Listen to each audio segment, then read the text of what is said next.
السلام عليكم ورحمة الله وبركاته. النهارده يا جماعة جايبين لكم شقة مساحتها 125 متر، تشطيب سوبر لوكس. شقة 3 وريسبشن و2 حمام ومطبخ. دي البداية. عداد الكهرباء. العمارة هنا مش موجود فيها غاز طبيعي، الغاز موجود في الشارع لكن لسه العمارة مدخلهاش الغاز الطبيعي. دي البداية كده، ده الريسبشن.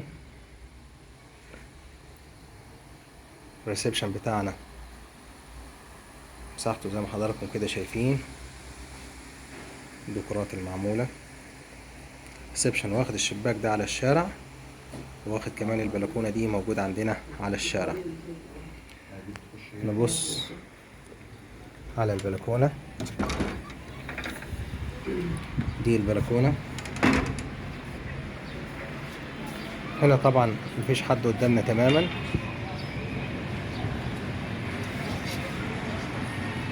ده الشارع بتاعنا. شقة تاني نمرة من شارع الطلبية الرئيسي. الشقة دي مساحتها زي ما احنا قلنا 125 متر، 3 وريسبشن و2 حمام ومطبخ. حلو الكلام.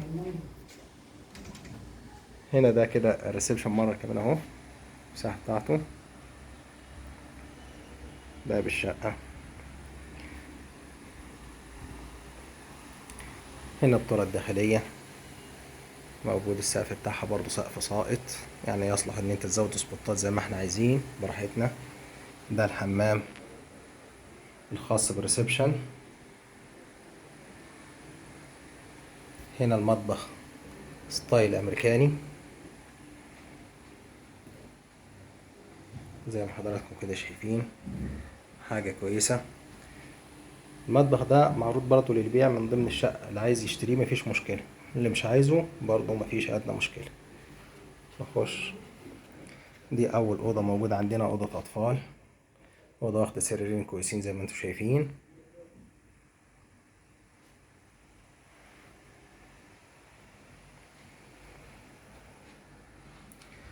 هنا ده الحمام الرئيسي. شقة 2 حمام زي ما احنا بنقول. هنا بقى الباشمهندس فتح أوضتين على بعض، هو مكانش محتاج 3، فتح أوضتين على بعض.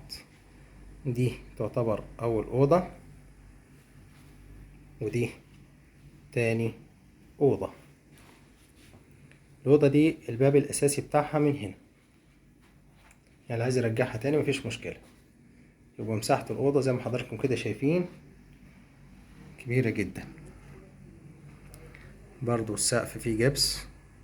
التكييف ده برضو من ضمن الحاجات المعروضة للبيع، يعني اللي عايز التكييف ده برضو مفيش أدنى مشكلة.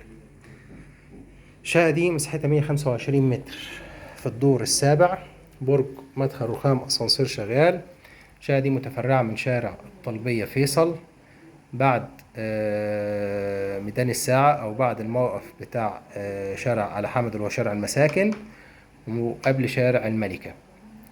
الشقة دي مطلوب فيها نهائي 450 ألف جنيه كاش.